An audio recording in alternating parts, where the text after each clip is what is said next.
Karbohidrat. Karbohidrat tersusun atas unsur karbon, hidrogen, dan oksigen. 1 gram karbohidrat sama dengan 4 kalori atau 17 kilojoule. Fungsi karbohidrat adalah sebagai sumber energi. Makanan yang mengandung karbohidrat diantaranya adalah nasi, roti, jagung, sagu, kentang, dan sebagainya. Lemak. Lemak tersusun atas unsur karbon, hidrogen, dan oksigen. 1 gram lemak sama dengan 9 kalori atau 38 kilojoule.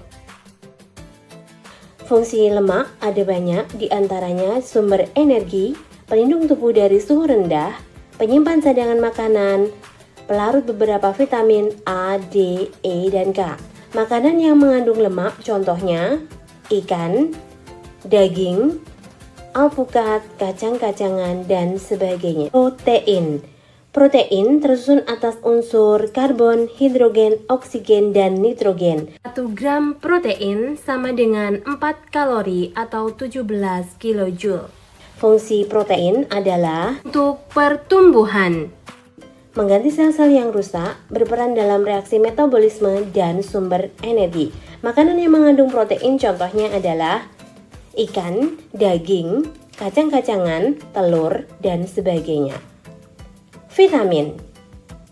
Vitamin ada beberapa fungsi, yaitu diantaranya adalah sebagai biokatalisator atau mempercepat reaksi dalam tubuh, kemudian yang kedua sebagai pelindung dan regulator kerja. Terdiri dari vitamin A, B, C, D, E, dan K. Ya, vitamin ada banyak sekali dan terkandung dalam banyak makanan, sayur, dan buah-buahan. Mineral. Mineral banyak fungsinya untuk tubuh kita, diantaranya membangun sel, membantu reaksi kimia, mengangkut oksigen ke seluruh tubuh, dan memelihara tulang.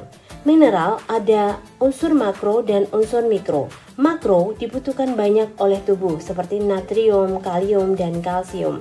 Sedangkan mikro dibutuhkan sedikit oleh tubuh seperti mangan, zinc, kobalt, krom, dan sebagainya. Selanjutnya yaitu adalah air. Air sangat dibutuhkan oleh tubuh. Air berfungsi sebagai 1. Pelarut berbagai jenis bahan makanan dan vitamin, media reaksi kimia, dan menjaga keseimbangan suhu.